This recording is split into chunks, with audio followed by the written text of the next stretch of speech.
छत्तीसगढ़ की राजधानी रायपुर में कांग्रेस के 85वें अधिवेशन में प्रियंका गांधी ने बीजेपी के खिलाफ विपक्ष एकजुटता की अपील की है।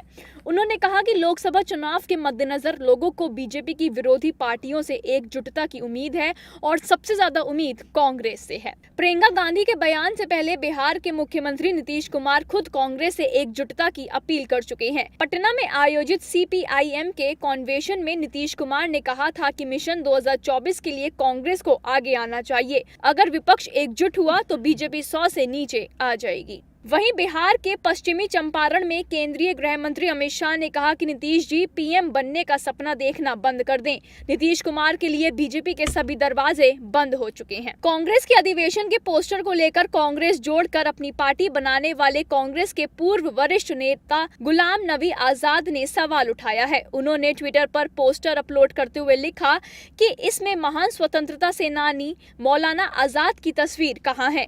बता दें कि अभी लोकसभा चुनाव में करीब 1 साल का वक्त बचा है और ऐसे में सभी राजनीतिक दल चुनाव प्रचार में खुद को मजबूत करने के लिए जमीनी सतह पर काम करने के लिए उतर चुके हैं।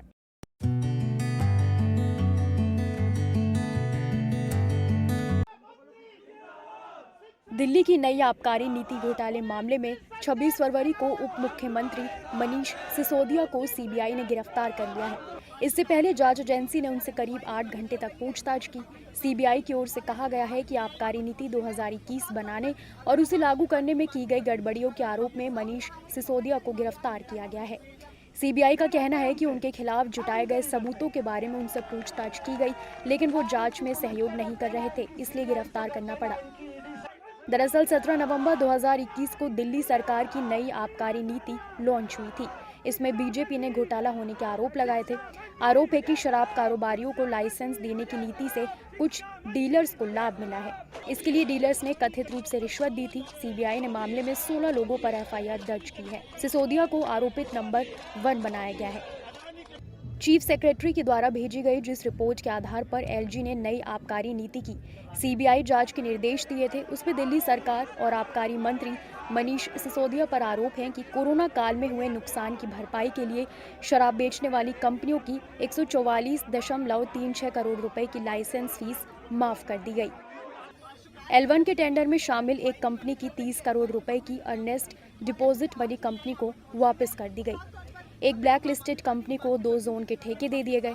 साथ ही ठेकेदारों को कमीशन 2.5% से बढ़ाकर 12% किया गया। हालांकि CBI ने पिछले साल मनीष सिसोदिया के घर पर छापा भी मारा था। उनके बैंक अकाउंट से लेकर लॉकर तक की जांच की थी, जिसमें CBI के हाथ खाली ही रहे थे।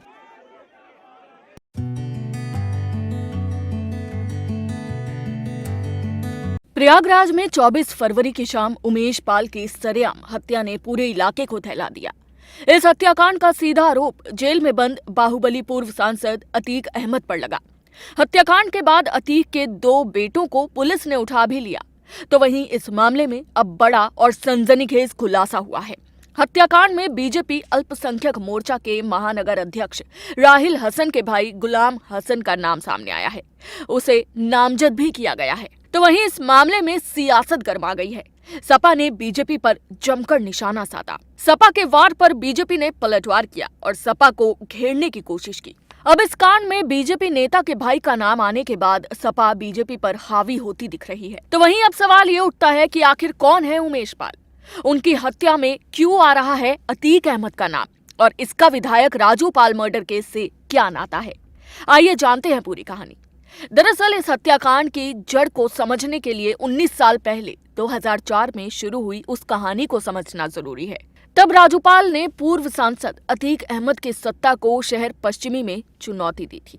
अतीक अहमद के सांसद चुने जाने के बाद खाली हुई शहर पश्चिमी विधानसभा सीट पर नवंबर 2004 में हुए उपचुनाव में राजूपाल ने अतीक के भाई खालिद अजीम उर्फ अशरफ को हराकर विधायकी तो जीत ली, लेकिन ऐसी अदावत छिड़ी कि राजूपाल को जान गंवाकर उसकी कीमत चुकानी पड़ी। 25 जनवरी 2005 को घूमनगंज में चारों तरफ से घेरकर राजूपाल को गोलियों से छलनी कर दिया गया था। इस हमले में संदीप यादव और देवीलाल भी मारे गए। पुलिस, CB, CID और फिर आखिर में CBI ने जांच की। CBI ने पूर्व सांसद अतीक, उनके भाई अशरफ समेत 10 के खिलाफ आरोप पत्र दाखिल किया है। अतीक अहमदाबाद जेल में है तो अशरफ बरेली जेल में बंद है। दोनों पर धूमनगंज में दोहरे हत्याकांड समेत कई संगीन मामले हैं।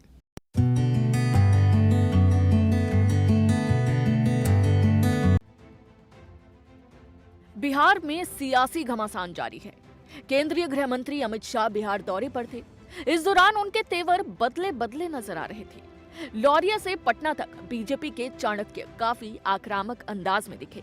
उन्होंने राष्ट्रीय जनता दल सुप्रीमो लालू प्रसाद यादव से ज्यादा कल बिहार के मुख्यमंत्री नीतीश कुमार को सुनाया। इसका सबसे बड़ा कारण ये है कि वो 2024 के लोकसभा चुनाव से पहले नीतीश कुमार की छवि को धूमिल करना चाहते हैं, जो कि बीजेपी के विजय रथ को रोकने के लिए विपक्षी एकता की कोशिश में लगे हैं। अमित शाह ने इसके लिए कथित जंगल राज का सहारा लिया। जहां एक तरफ बीजेपी लगातार महागठबंधन पर हावी होती नजर आ रही है, तो वहीं दूसरी तरफ महागठबंधन में आपसी टकरार जारी है। आपको बता दें कि आरजेडी ने भी सीएम नीतीश कुमार पर हमला बोला है। तो वहीं गृह मंत्री के इस बयान पर महागठबंधन ने भी पलटवार किया। बिहार देश की राजनीति का केंद्र रहा है।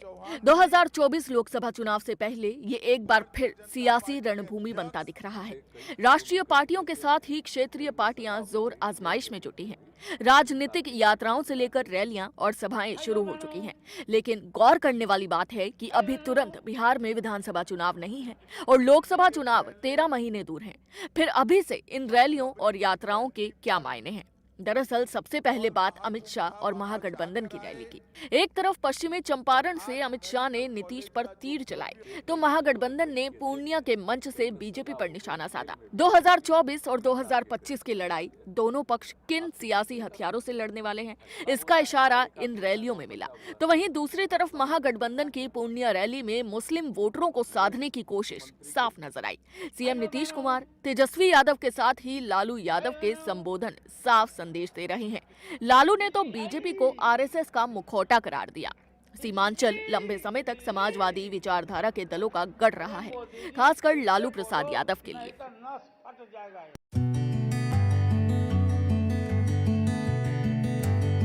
उमेश पाल दिन दहाड़े हत्याकांड ने एक बार फिर बाहुबली अतीक अहमद के दौर की याद ताज़ा कर दी है। कुछ इसी तरह करीब से 18 साल पहले विधायक राजू पाल की हत्या कर दी गई थी।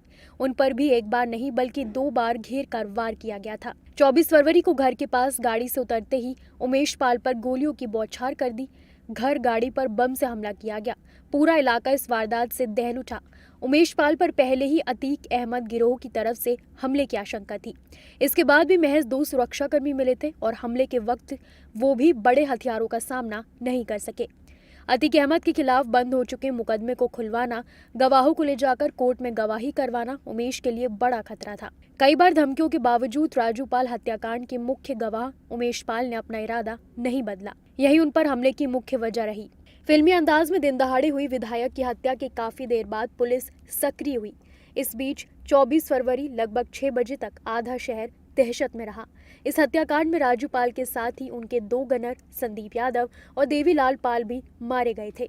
हत्या की वजह राजनीतिक वर्चस्व की जंग थी। दरअसल अतीक अहमद के सांसद बनने के बाद खाली हुई सीट पर उपचुनाव के दौरान सपा के टिकट से अतीक के भाई अशरफ ने चुनाव लड़ा था और बीएसपी से राजू पाल सामने थे।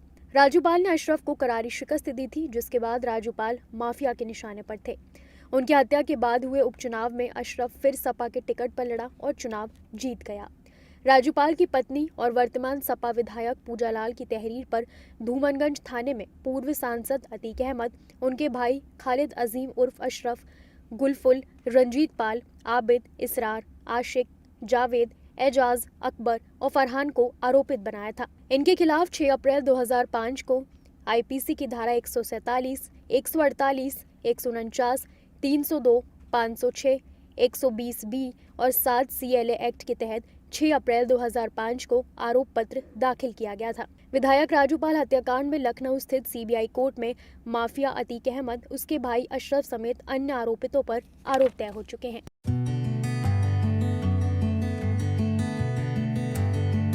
केंद्रीय रेल मंत्री अश्विनी वैष्णव अक्सर कई पोस्ट करके लोगों से सवाल करते रहते हैं।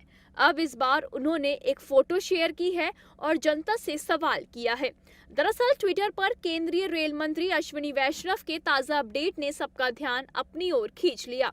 उन्होंने एक स्टेशन की तस्वीर साझा करते हुए शुक्रवार को लिखा, सतरंगी रे, इस स्टेशन का अनुमान लगाओ।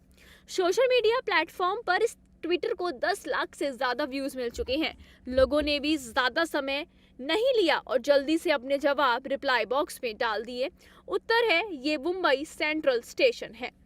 इससे पहले पश्चिमी रेलवे भी ये तस्वीर शेयर कर चुका है और इसके आर्ट वर्क के बारे में जानकारी देते हुए बताया था कि कभी-कभी आपको केवल रंग की थोड़ी फुहार की जरूरत होती है। रंग हम जो कुछ भी देखते हैं उसे जीवन देते हैं। मुंबई सेंट्रल के अग्रभाग को रंगीन जीवंत पिगमेंट से रंगा गया है और जो बहुत ही सुखद भावनाओं को दर्शाता है।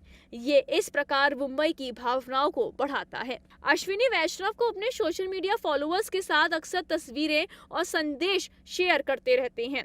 कुछ दिनों पहले उन्होंने एक बच्ची का आराम से कंबल पर बैठकर खिड़की से बाहर देखने का वीडियो शेयर किया था। तस्वीर के साथ उन्होंने लिखा, बेबी ऑन बोर्ड, प्लेन की सीट या ट्रेन की सीट, अनुमान लगाना। गौरतलब है कि हाल ही में रेल मंत्री अश्विनी वैष्णव ने कहा था कि आने वाले वर्षों में देश को रेलवे का नया रूप देखने को मिलेगा।